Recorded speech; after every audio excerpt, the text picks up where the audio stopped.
In the early 2000s, investment banking Christmas parties were the stuff of legend. They were at times glamorous, at times debaucherous, but in recent years they've all but died out. In this special Christmas edition of the Coffee Run, we're looking back at the most famous and infamous investment banking Christmas parties and explaining why they've ceased to exist.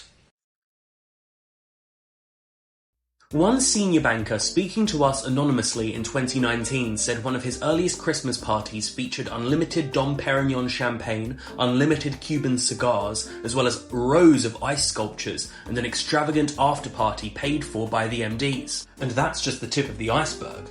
An example of a glamorous Christmas party is Deutsche Bank's London Equities Party in 2001, which was able to book Robbie Williams, aka the man from the Monkey movie, at the height of his fame, which, if you're not from the UK, was very, very high. A less glamorous example, also from Deutsche Bank, was its Christmas party the year before. That event was alleged to have involved male colleagues hiring escorts, which became a contributing factor in an employment tribunal against the bank, according to the BBC.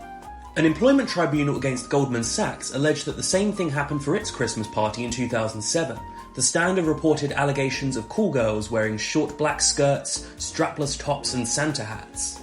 Goldman's most infamous party, however, was its 2004 fancy dress party, which has entered the realms of mythology. Geraint Anderson, a writer and former analyst at the bank, alleged that there was a fight between a Goldman banker dressed as a chav and a Goldman banker dressed as a Dalmatian. When we asked Goldman Sachs for a comment many years ago, it declined to do so.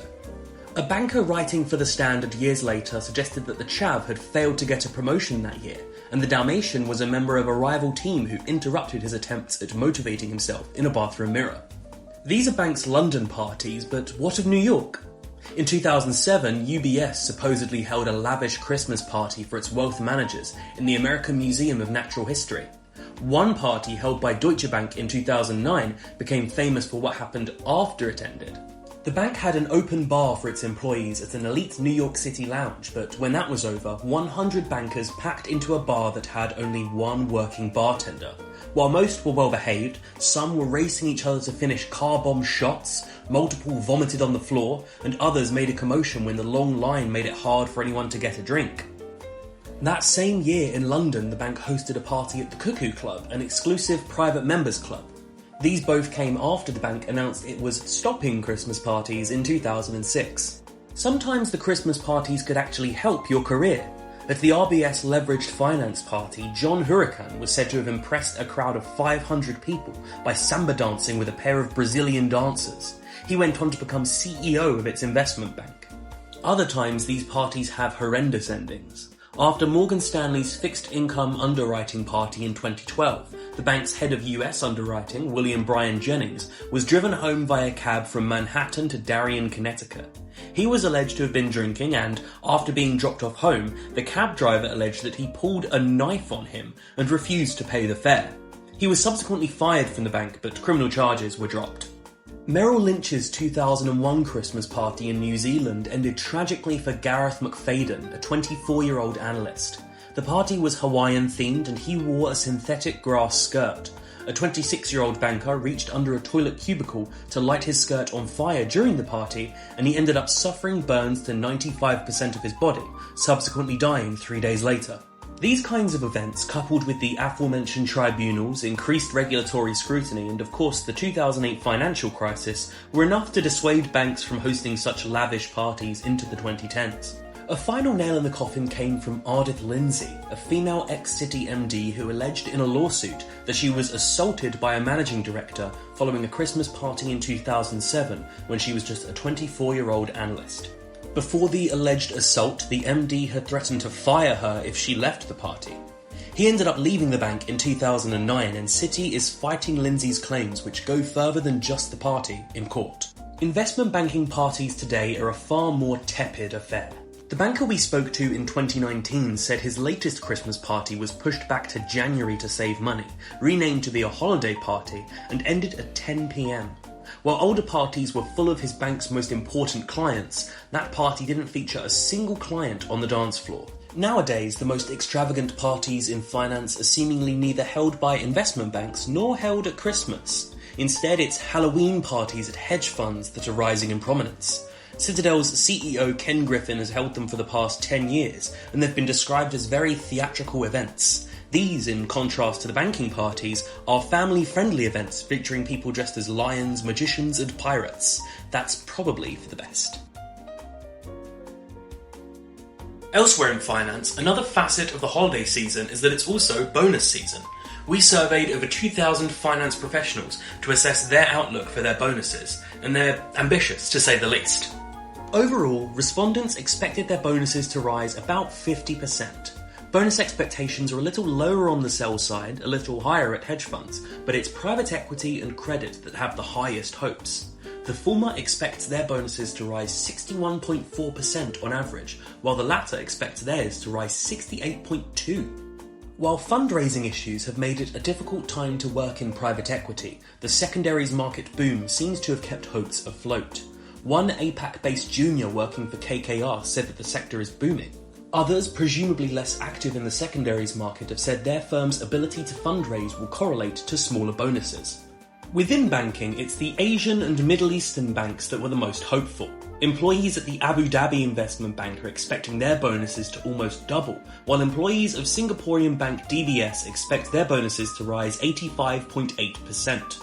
The US banks are cautiously hopeful, with the exception of BofA and Wells Fargo, where employees each expect bonus increases of around 60%. European banks seem the least enthused, with Barclays employees expecting a mere 18.6% increase in bonuses. As for the individual teams within banks, the optimism is a lot more varied in the middle and back office than it is in the front. Finance and operations professionals are expecting the biggest bonus increases, while compliance and risk staff are expecting the smallest.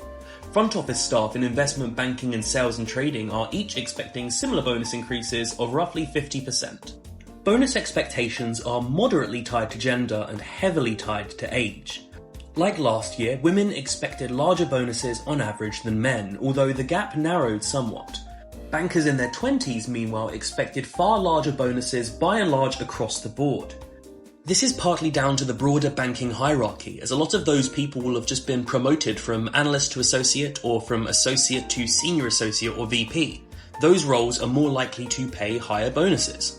More senior people, meanwhile, are more likely to be at the peak of their careers already, at which point bonuses are correlated more to performance than seniority.